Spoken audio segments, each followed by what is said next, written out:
again. So, mabitan ko na ba? Nahanap ng ulam. Ayan. Please like, share, and do not forget to subscribe to our channel. And do not Like, forget. share, and subscribe. Thank you for watching. Okay, so do not forget to push our notification bell down below to get more updates. Bye!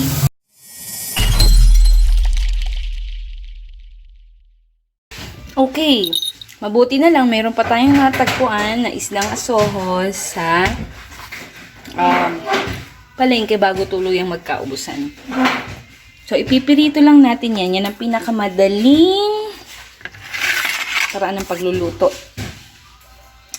Ang pinirito, bao. Siyempre, walang tatalo sa piniritong isda. Ang maging kaibahan lang ay kung gaano kasarap ang iyong magiging sausawan. Okay. Sprinkle natin siya ng salt. Yan. Kailangan medyo sprinkle mo siya ng salt. Pwede mo rin namang ihalo sa flour. Pero, yan, ganyan, okay. Still, it's enough. Ayoko nang masyadong malinamnam. So, kailangan tamang lasa lang ng alat para sa isda. And, ang gagawin lang natin is i-roll natin. But then, bago yan, painitin muna natin yung ating pan. Painitin, lagyan ng mantika, at then, saka isa lang. So, okay. Ganyan lang. So,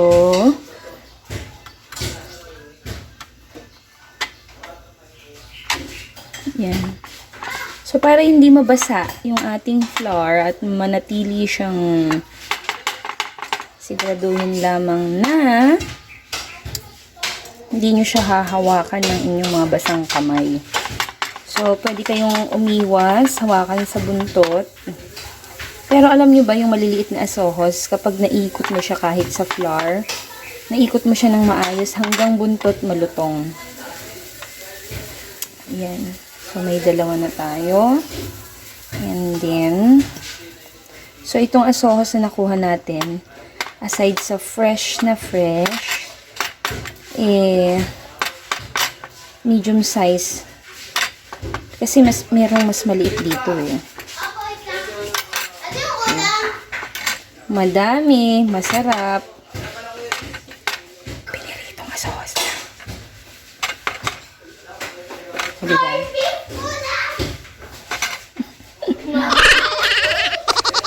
Talaga may announcement. Ay naku, nagwawala siya kasi hindi kami palaging nagpo-corn beef.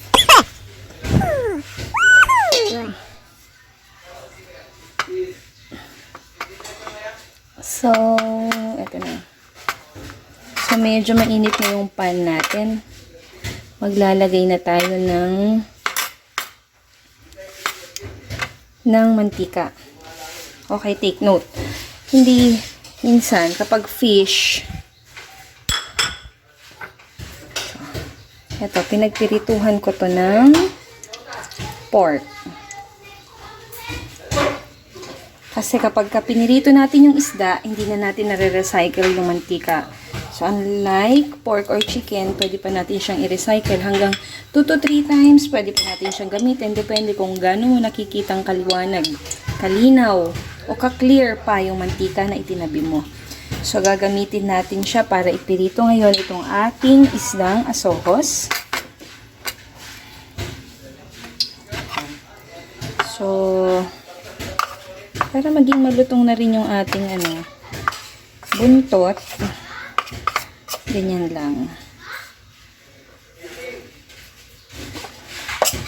Huwag nyong hawakan para hindi siya hindi mamuo yung flour.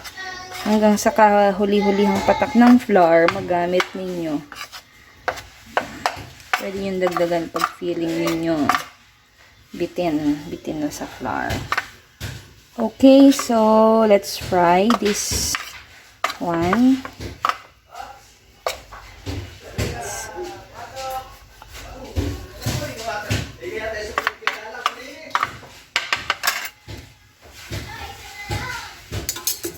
Yan.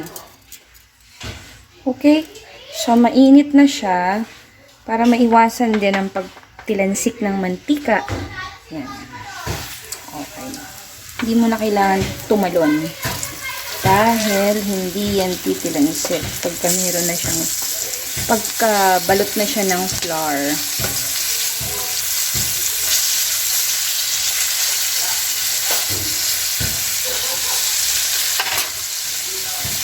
And para mas madaling maluto, pwede natin na siyang i-cover. Yan. So, bigyan natin siya ng mga at least 2 to 3 minutes. 2 minutes, baligta rin. Another 2 minutes. Okay, so yan. Nakikita natin parang pwede na siyang ikutin. Diba? So, let's try na ikutin. Kasi, yan. Na. Okay. So, nag-golden brown na siya. Pero minsan masarap. Minsan kasi yung medyo nag-crunchy ang dating. So, feeling ko kailangan natin dagdagan yung ating mantika. And let's add a little bit more mantika. Kaya lang medyo naging careless yung aking mga kamay. Feeling ko lang nadagdagan ng sobrang dami. Anyway, meron pa naman tayong next batch. Ito na siya. So, na-cover ko na. And, dinagdagan na rin natin ng konting salt, which is our alkaline cooking salt naman ang ginamit ko sa kanya ngayon. Nagunit na, pero I like using alk. Hindi siya sobrang alat, promise. Ito, yan. Pabaligtarin na natin yung ating iba pang mga isda. Bakit parang feeling ko ayan, pwede na. Yan, diba? Tapos meron pang sausawan na I'll show you kung ano yung sausawan na gagamitin natin. Almost every day here we have or we share the same sausawan. Kasi nga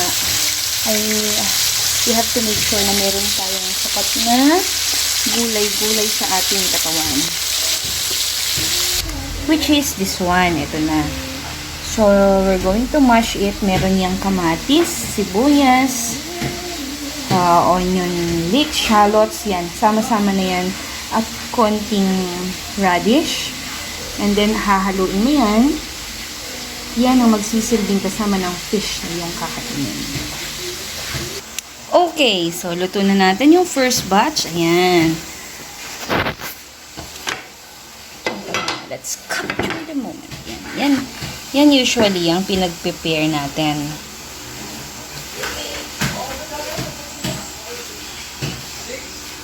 ASOHOS with mixed veggies with grape. Okay, ano ba tawag dyan?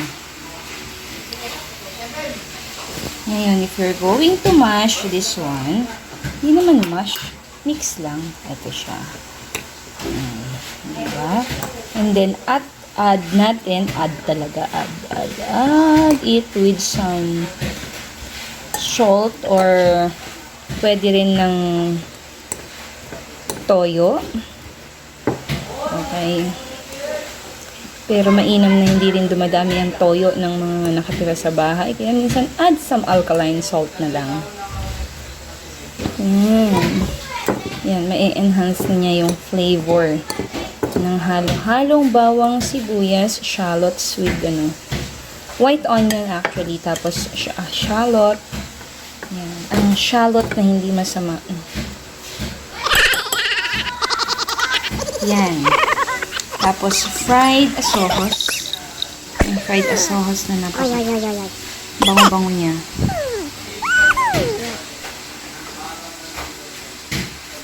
And, sinamahan natin siya ng ito. What's this? Meron ako ditong corned beef na kung saan ang ginamit ko ay hindi po patatas kundi kamote.